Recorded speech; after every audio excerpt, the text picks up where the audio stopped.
And I know it hurts to refer to Joe Biden as the commander-in-chief. I realize that hurts. It hurts for a variety of reasons, does it not?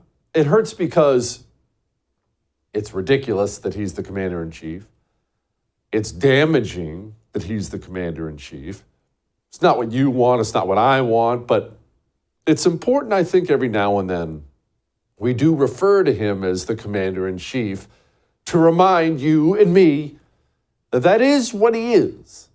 And whether you like him or not, I certainly don't, whether you like his policies or not, however you feel about him, the President of the United States of America matters a lot.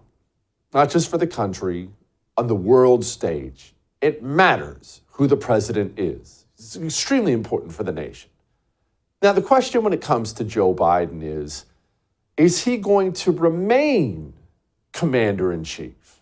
Now, look, anyone who's ever watched I'm Right, or if you've watched I'm Right for any length of time, you are well aware of my thoughts on the matter. I think the powers that be are tired of Joe Biden, frustrated with him, and I think this entire thing is a coordinated effort to get Joe Biden to resign. I think they're going to get rid of him. I think he's gone. And in fact, I believe his months are numbered. I believe you can count Joe Biden's time as president in months. No, I don't think he'll actually resign. I think he's going to drop out of the 2024 race. He'll be forced to, but I think he's going to drop out. Now, there are 1,000,001 reasons why Joe Biden is going to drop out. But let's pause for just a moment on something before we go into some of those reasons. He is not going to drop out because of Republicans. Let's just be honest here. Republicans, I refer to them as the low-T GOP for a reason. Republicans lack the spine to force people out. They can't even impeach the guy. Donald Trump was impeached twice over nothing. Republicans still can't come up with, they've got memos, they've got checks. They still can't manage to impeach the guy. So it won't be because of Republicans. It will, however, in part be because of things like this. Let's see. I'm just following my orders here.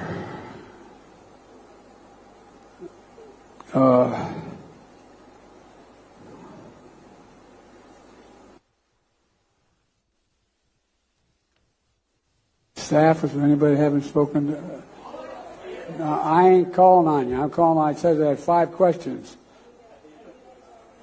Anita from VOA. He may have a game plan. He just hasn't shared it with me. But I tell you what, I don't know about you, but I'm going to go to bed. The best way to get something done, if it holds near and dear to you that you like to be able to, anyway, from Charlotte, another line going from in Florida down to Tampa of Putin's kleptocracy. Los Angeles and what am I doing here?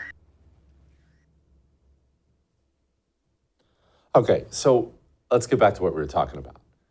Democrats don't want that guy to be the nominee for obvious reasons. And it's not because they have some deep love of country or something like that. They understand if he's the nominee, it reduces their chances to keep a hold of the Oval Office. That's what they understand. And it's gotten embarrassing to the point where the president of the Dominican Republic now feels comfortable mocking Joe Biden in his frequent vacations to the beach. He mocked him to his face on camera. Mr. President, we look forward to welcoming you soon to the Dominican Republic at the next Summit of the Americas in 2025. And that summit will be in Punta Cana, so you have time to be on the beach. Ooh, it sounds small and subtle. It was not. Now, that brings me to why Joe Biden's going to be gone. Okay, Democrats feel that all the mumbles and stumbles are a liability. Stumbles we didn't even mention. The guy can't walk to and fro without falling down. It's obviously a problem for them. And they're already to bounce him. Because maybe right now you're saying, yeah, Jesse, but they're not going to bounce him. They're going to keep him. Jesse, you're crazy. Okay.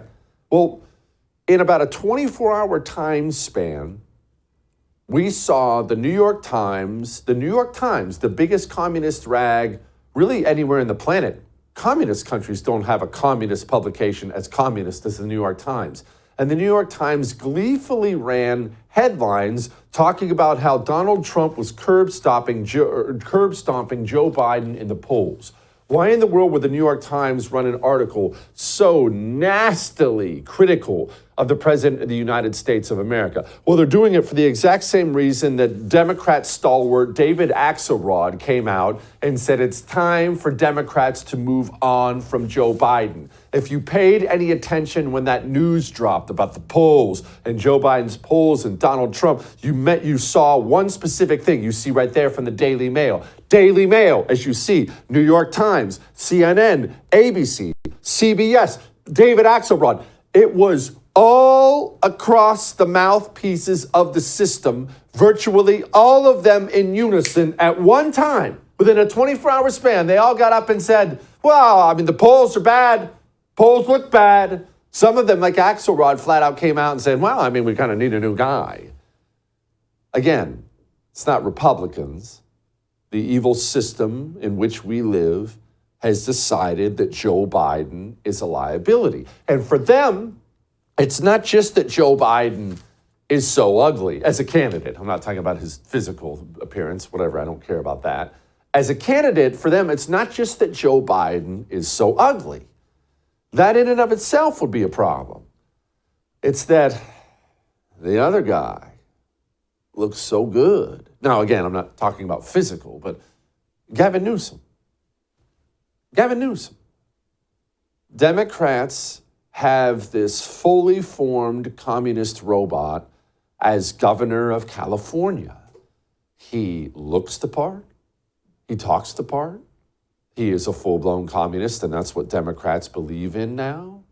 He sounds smooth. He's taking these vacations over there to China. And not only that, he's saying all the right things when he's sitting down in all these interviews, which he's clearly giving the interview because he's trying to increase his national brand and get ready to run for president. There's no point for the governor of California to give these interviews, but when he sits down to do these interviews, he even does the, hey man, I'm a team guy, I'm not worthy kind of thing.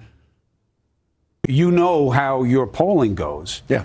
You check every box that the current president doesn't for the people who are worried about him. I have deep respect, reverence for Joe Biden as a person, his character, his decency, and his capacity to do great things. That's why I'm not worthy of that conversation. This guy deserves it. And we, as members of the party, deserve to have his back.